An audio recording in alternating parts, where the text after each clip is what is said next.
Imagine handing an AI assistant a library of 1,000 different tools. At first, it picks the right one flawlessly.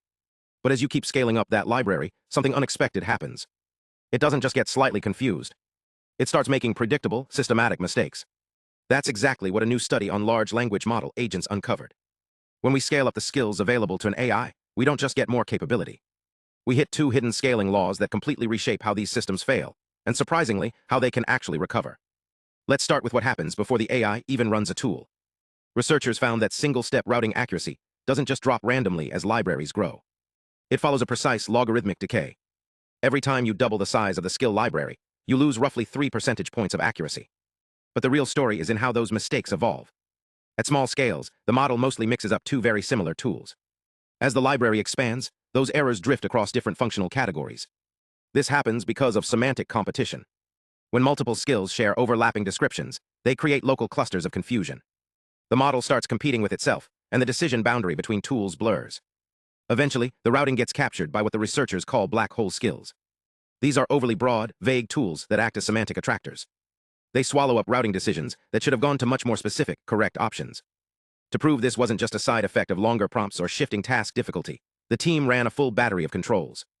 They kept the actual tasks identical, matched the exact token counts, and tested across different model families. The logarithmic pattern held. The bottleneck isn't your context window. It's the semantic density of the skill library itself. Now you might assume that once the AI actually executes a tool, the damage is already done. But the second scaling law flips that assumption entirely. Before any execution happens, multi-step planning behaves multiplicatively. Each step compounds the risk of failure, because the model has to reason over an expanding decision tree without observational feedback. But once a correct execution produces a concrete artifact or updates the system's state, everything changes. That realized state acts as a rescue mechanism. It grounds the next decision by providing explicit observational tokens that drastically reduce the conditional entropy of the next tool selection. In practice, getting that first step right can improve downstream decision accuracy by about 4 times. Execution doesn't just add another chance to fail. It actively repairs the plan by collapsing the search space for the next routing step. Here is where the research gets really elegant. These two laws aren't separate phenomena. They are tightly coupled by a single mathematical parameter. Think of it as a decay slope that measures how quickly the routing function's decision boundary destabilizes as the library grows. That exact same number predicts how much rescue power execution will have downstream. A steeper decay slope means the model's routing becomes more sensitive to semantic overlap faster, which naturally leaves less correct state available to condition later steps. The reverse is also true. This means the property that controls pre-execution confusion is the exact same property that gates post-execution recovery. It's a unified framework for understanding agent reliability at scale. Because these patterns are so consistent, they can actually be used to fix the problem. Instead of just training a larger or more expensive model, researchers built an automated skill manager that applies these laws directly to the library structure. It doesn't retrain the model. It reorganizes the geometry of the skills. First, it audits neighboring skills and rewrites their boundaries to make them mutually exclusive. Instead of vague descriptions, it injects concrete triggers, specific input schemas, and clear exclusions.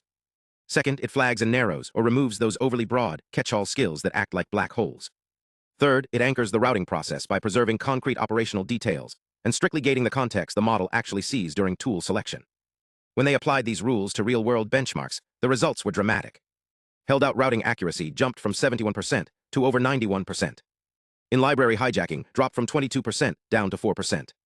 And those improvements transferred cleanly to complex, cross-domain agent tasks, boosting pass rates by more than 12 percentage points. What this research fundamentally changes is how we think about scaling AI agents. Performance isn't just a function of raw model capability. It's equally shaped by the structure, granularity, and exposure policy of the skill library itself. If we want agents that actually scale reliably, we can't just dump more tools into the system. We have to design those libraries with the physics of routing and execution in mind. Smarter architecture beats bigger models every time. The future of capable, reliable agents won't just come from pushing parameter counts higher. It will come from understanding the geometry of tool selection, managing semantic competition, and leveraging execution as a grounding signal. If you want to dive into the math behind these scaling laws, or see how to implement automated skill management in your own agent workflows, I've linked the paper and related resources in the description. Thanks for watching, and I'll see you in the next one.